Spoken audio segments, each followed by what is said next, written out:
So in today's video, I'm talking about the things that you need to be quitting to enable you to have a successful advisory arm or an advisory firm. So we're going to be looking at the things that you need to stop doing and then the shift you need to make so that you know what you can do to actually free up your time. So there's a lot of problems that happen when you decide to install advisory into your firm. First of all, it has to come from you, the founder.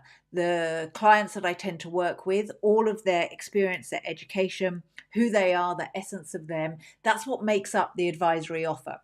And that's absolutely perfect. But the problem is that you end up having to do all of the extra work. So we're going to be looking at today how to enable you to actually have a successful advisory arm without you having to add even more to your plate. That's the first problem that we have.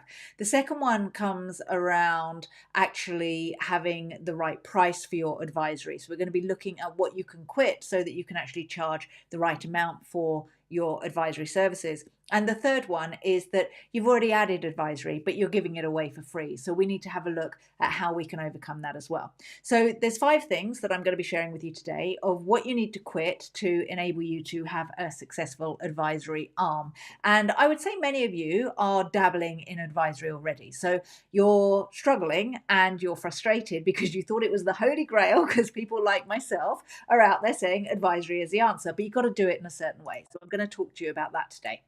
So the first thing that we have to quit is doing everything ourselves. It can seem like, as the founder, as the person who wants to lead advisory, as the person who is really, really passionate about actually making an impact and changing people's lives, we think that we have to do it.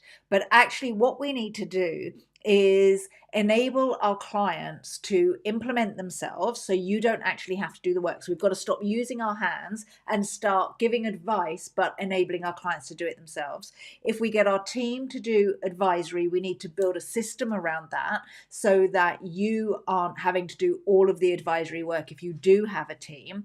And we have to lead, not do the work. So we have to lead our team to actually offer advisory, and we have to ourselves lead our clients if we're doing advisory and not to do the work for our clients. So that's the first thing that we have to do, is quit doing everything ourselves, because it means that all we're doing is trying to go from a compliance-based business to an advisory-based business, but our life is just even more difficult and more overwhelming because we've added advisory to it. So I'm saying, don't quit doing advisory, quit doing it all yourself. Or if you are a sole practitioner and you're the only one that can do it, you must build systems and you must stop doing the work for your clients. The second thing you need to quit is hiding from the numbers. Now, this one's really ironic, right? Because you help your clients with the numbers. And what we need to do is go, right, let's have a look at the numbers and look at the data and see what are good clients, what are bad clients, who should be having advisory conversations, who shouldn't be having advisory conversations. Are we pricing it correctly? Are we spending the right amount of time on it? And we need to lead with data and not with our gut, because like I say, people like myself are constantly saying to you, hey, you need to offer advisory, but you're not looking at the data to back up why this is so important. So there's a few key things that you need to look at when you are adding advisory to your firm, and I can guarantee you're not looking at those. So I want you to have a look and see how much revenue your advisory offering is bringing in. Now, many of you are giving it away too cheaply. Many of you are giving it away for nothing at all as a value add. Some of you don't know how to price it, or you're pricing it by the hour. This data will tell you that advisory is not profitable for you.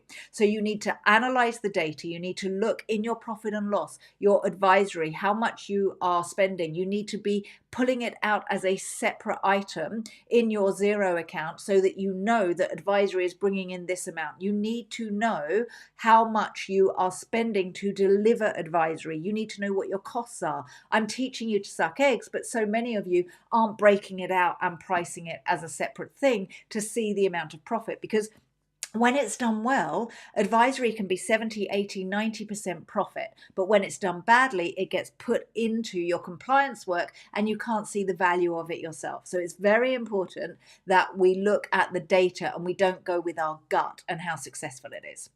The next thing that we need to do is think that advisory is extra. What I see a big problem is that you guys are going, right, we have our compliance clients. Our compliance clients won't want any advice because they can't necessarily afford it. They're not ideal clients for advisory. So what we have to do is go and get separate advisory clients. What is the solution? And I'm going to share with you in a moment, is to rebuild your business model around advisory. So you can't just have it as a bolt on, because that just causes you even more problems. What you need to do is go, right, what is now my business model? I used to run a traditional accounting, bookkeeping, or CFO firm. I need to now change my business model. So what does that business model look like? How do we price? How do we deliver? How do we go and get clients? What clients do we go and get? What do we do with our current clients? What hours are we working? How do we run our days? What is our focus and what are we doing? We have to build a business model around advisory, not have it as a bolt-on. Okay.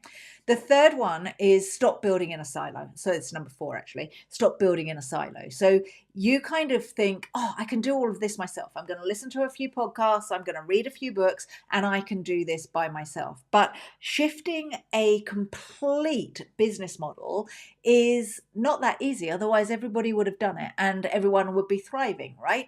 The way that we've run an accounting and bookkeeping firm for the past 100, 200 years has been set in stone. Now what we're doing is we're saying we need to shift this business model, and you are trying to do this on your own. And that's really hard because you're having to second guess everything. You're probably asking questions in ChatGPT on how to do it. You might be listening to a few podcasts and going, oh, I'm going to try this and I'm going to try that. But when you build on your own, it can be really lonely and frustrating, and you make loads of mistakes. So what you need to do is surround yourself with a strategy that enables you to shift into that business advisory business model that doesn't add more to your plate, but actually completely transforms your business. And that will then enable you to increase those profits. So you need to surround yourself with the right strategy, and you need support, somebody that you can trust, that you can get the answers from, because you can only chat GPT so much and you can only listen to so many podcasts without becoming overwhelmed. You need to have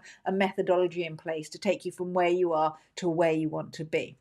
And then finally, we're looking at quitting customizing everything. Advisory can be quite reactive. How many times have you had someone on the phone and you're like, oh, hi, Bob. Yeah, you've got a question for me. Yeah, I've got 5 minutes for you. Yeah, absolutely. Of course I can answer that question. And an hour later, you are still answering questions and he's firing another one, and he's firing another one, and he's firing another one. And you are being reactive and customizing the work. What you need to do is actually productize your process. So when someone goes, oh, hi, how you doing? You go, great, let's get a call in the diary. I have a process to help you with advisory. This is how we deliver it. This is what we do. This is our methodology. And what happens when you do that is your clients see you as a leader. So remember, I said a moment ago about leading instead of reacting with everything. So your clients will see you as a leader. They'll trust you. There's a massive trust deficit out there at the moment. They don't know who to ask for help or how to ask for help.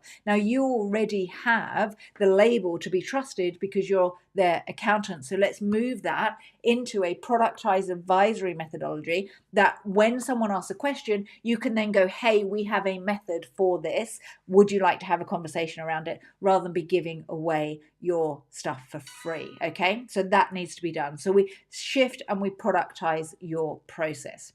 So those are the things that you need to be focusing on when you're moving into advisory and enabling yourself to actually do it successfully. It gets rid of you charging time for money, because that's the productizing. It gets rid of the overwhelm of you having to do everything yourself if you don't want to. Some of you do want to do it yourself, and I 100% understand that, because that's what you were put on this earth for. You want to make a bigger impact. And if you're a sole practitioner, maybe you just want an advisory firm and you'd like to leave that compliance behind.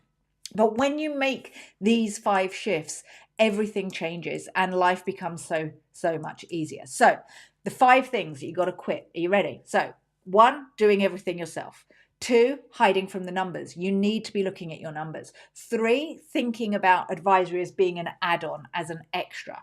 4, building in a silo and doing it on your own. And 5 is winging it and customizing everything. When you get all of those 5 things changed, that's when you start to create an advisory offer that is high revenue, lots of profit, not many clients. My ideal scenario for you is 21 clients at £2,000, dollars or euros a month. If you're a CFO, you can charge more. If you're a newbie, you can charge a bit less. Okay, it's not set in stone, but you should, within a couple of years, have a very successful advisory business or an advisory arm if you have a big compliance business and you want to add an advisory arm. Okay. Hopefully that was useful. Thank you for hanging with me today. I will be back tomorrow to support you and help you with some more advice around how to make advisory successful in your firm. If you've got any questions, send me a message on LinkedIn or on Facebook, or send me an email if you want to. If you would like me to cover anything in particular in my lives, then let me know. But for now, I wish you a good day, and I'll catch up with you all tomorrow.